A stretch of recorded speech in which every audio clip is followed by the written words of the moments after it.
ஒரே நாளில் சிம்பிளாக ஷாம்பு செஞ்சு யூஸ் பண்ணுற மாதிரி வீடியோ போடுங்க சிஸ்டர்னு சொல்லி நிறைய பேர் கேட்டிருந்தீங்க. அவங்களுக்காக இந்த வீடியோ. வழக்கம் போல் இந்த மாதிரி சோப் நெட்டில் வந்து சீடு எடுத்துகிட்டு 10-15 சோப் நெட்டு அப்புறம் சீகக்காய் எடுத்து லைட்டாக வந்து பல்ஸ் மூட் பண்ணிவிட்டு ஒரு கிண்ணத்துக்கு மாற்றி நல்லா கொதிக்கிற தண்ணி ஊற்றி நைட்டு ஃபுல்லாக ஊற வச்சுருங்க. அது கூடயே வந்து கொஞ்சமாக பாதாம் பிசுனும் நைட்டே வந்து ஊற வச்சு எடுத்துருங்க. அடுத்த நாள் காலையில் வந்து பாதாம் பிசுன் அப்புறம் இந்த சீகக்காய் சோப் நெட் வந்து நல்லா ஊறி வந்திருக்கும்.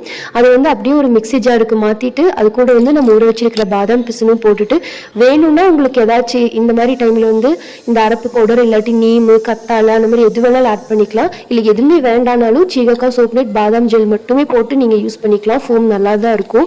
இந்த அரப்பு போட்டனால கன்சிஸ்டன்சி இப்படி தான் இருக்கும். வேணும்னா கொஞ்சம் தண்ணி ஊற்றி நீங்கள் அட்ஜஸ்ட் பண்ணிக்கலாம். இன்னைக்கு வந்து நீங்கள் ஹேர் பேக் பண்ணுறீங்க அப்படின்னா இது வந்து முன்னத்து நாள் நைட்டே ஊற வச்சு இந்த மாதிரி ரெடி பண்ணி ரெடிமேட் ஷாம்பு மாதிரி கூட நீங்கள் யூஸ் பண்ணிக்கலாம். உங்கள் யூசேஜ் பொறுத்த மாதிரி இந்த இன்க்ரீடியன்ஸ் வந்து கூட்டவோ குறைக்கவோ செஞ்சுக்கலாம். இது வந்து 1 வீக் வரைக்கும் ஃப்ரிட்ஜில் வச்சு யூஸ் பண்ணிக்கலாம்.